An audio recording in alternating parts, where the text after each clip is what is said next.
तमाम तारीफ़ें रब्बे ज़ुल के लिए और करोड़ों दरूद व सलाम मोहम्मद सल्लल्लाहु अलैहि वसल्लम और उनकी आल पे।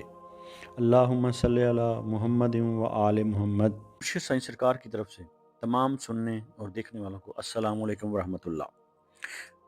आप सबको मुर्शिद साईं सरकार की सिलसिला है सबस पोश बुखारी पर खुश आमदीद कहते हैं। ये सिलसिला कोई आम सिलसिला नहीं, ये सिलसिला अहले बैत अलैहिस्सलाम से जुड़ा हुआ है, जो इमाम अली नकी अलैहिस्सलाम से होता हुआ हज़रत सैयद मोहम्मद शाह सबस पोश बुखारी रहमतुल्लाह अलैह तक पहुँचा और वहाँ से होता हुआ 36वीं पुष्प पर मुर्शिद साईं सरकार तक पहुँचा और चला आ रहा है।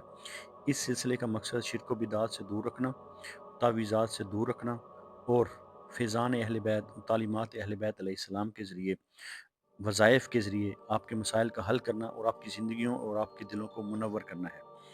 5 वक़्त की नमाज़ पढ़ें और अल्लाह ताला से दुआ मांगें और जो वजीफ़ा आपको इस वीडियो में बताया जाए उस वजीफ़ा पर अमल करें।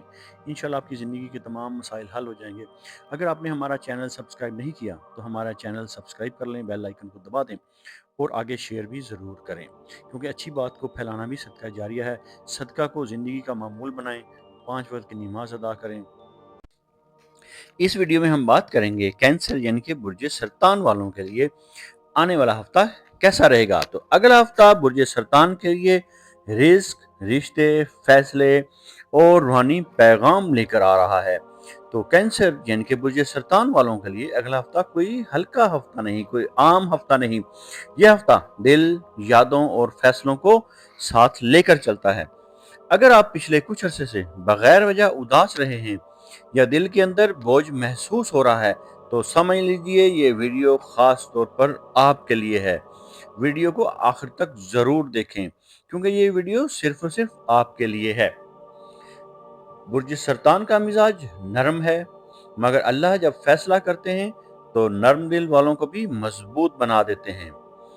अगर हम बात करेंगे आपकी मजमूई कैफियत के बारे में, तो अगला हफ्ता कैंसेरियंस यानी कि बुर्ज सरतान वालों के लिए अंदरूनी बेदारी का हफ्ता है। बाहर हालात आहिस्ता आहिस्ता बदलेंगे, मगर अंदर दिल बहुत कुछ समझना शुरू कर देगा। अल्लाह ताला आपको पुरानी बातों से आज़ाद करना चाहते हैं, वो बातें जो आपके दिल में बरसों से रखी हुई थी। इस हफ्ते कोई याद, कोई बात या कोई शख्स दोबारा जहन में आ सकता है, मगर ये तकलीफ के लिए नहीं बल्कि रिहाई के लिए होगा। अब हम बात करेंगे आपके रिस्क, काम और जिम्मेदारियों की। तो काम और रिस्क के मामले में बुर्ज सरतान वालों के लिए अगला हफ्ता एतमाद और इम्तिहान का हफ्ता हो सकता है। आपको ज्यादा जिम्मेदारियां दी जाएंगी, किसी फैसले का बोझ आप पर आएगा या कोई पुराना मामला दोबारा सामने आ सकता है।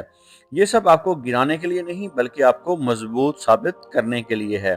खास तौर पर पीर और मंगल का दिन किसी बड़े फैसले में दुआ के बगैर कदम ना उठाएं। बुध के बाद हालात नरम होना शुरू होंगे और दिल को सुकून मिलेगा। अब हम बात करेंगे आपके माली मामलात की। तो माली एतबार से ये हफ्ता मोहतात मगर फायदेमंद है। आपके लिए पुराना रुका हुआ पैसा आहिस्ता आहिस्ता निकल सकता है। किसी करीबी शख्स से माली तावन मिल सकता है। घर या खानदान पर खर्च बढ़ सकता है। याद रखें, दिल की खुशी पर किया गया खर्च अल्लाह जाया नहीं होने देते। जुमेरात और जुमा माली मनसूबा बंदी के लिए बेहतरीन दिन है। अब हम बात करेंगे आपकी मोहब्बत, रिश्तों और जज्बाती पहलू की। तो कैंसेरियन यानी कि बुर्ज सरतान का दिल बहुत गहरा होता है, मगर लोग अक्सर इसकी खामोशी को कमजोरी समझ लेते हैं। अगला हफ्ता रिश्तों में सच्चाई मांगता है। हो सकता है कोई पुरानी नाराजगी खत्म हो जाए, कोई बात वाजे हो जाए या दिल का बोझ हल्का हो जाए।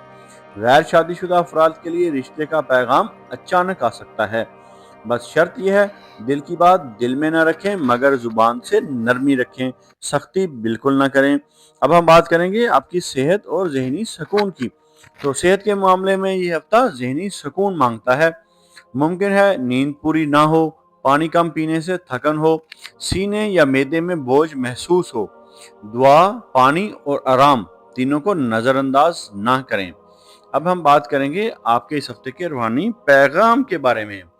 तो बुर्ज सरतान वालों के लिए इस हफ्ते का रूहानी पैगाम है, جو دل ٹوٹ کر صبر کرے اللہ اس دل کو ضرور جوڑتے ہیں۔ اب ہم بات کریں گے آپ کے لیے آسان روحانی عمل کی، یعنی کہ اس ہفتے کا آپ کا روحانی وظیفہ۔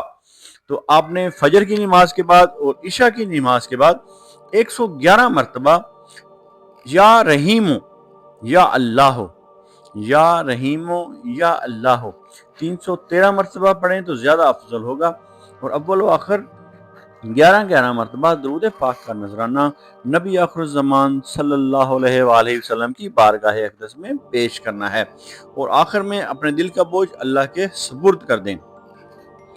اگر یہ باتیں آپ کے دل کو چھو گئی ہیں تو یہ محض الفاظ نہیں بلکہ اللہ کی طرف سے اشارہ ہے۔ تو کمنٹ میں کینسر لکھیں۔ اگر آپ اپنے نام کا اسم اعظم جاننا چاہتے ہیں، یا اپنی کسی پریشانی یا مسائل کا روحانی اور اسٹرالوجیکل حل چاہتے ہیں، یا اپنے کسی خاص مقصد کے لیے استخارہ کروانا چاہتے ہیں، تو آپ ہمارے دیے گئے واٹس ایپ نمبر پر رابطہ کر سکتے ہیں۔ ہمارا علم تجربہ نہیں، وراثت ہے جو صدیوں سے چلا آ رہا ہے۔ ہم تعلیمات اہل بیت علیہ السلام اور فیضان اہل بیت علیہ السلام کے ذریعے آپ کی زندگیوں اور آپ کے دلوں کو منور کرتے ہیں اور آپ کے مسائل کا روحانی حل کرتے ہیں۔ یہ علم اہل بیت علیہ السلام سے سینہ بسینہ امام علی نقی علیہ السلام 10ویں امام سے ہوتا ہوا حضرت سید محمد شاہ سبز پوش بخاری رحمۃ اللہ علیہ تک، اور وہاں سے ہوتا ہوا مرشد سائیں سرکار تک چلا آ رہا ہے۔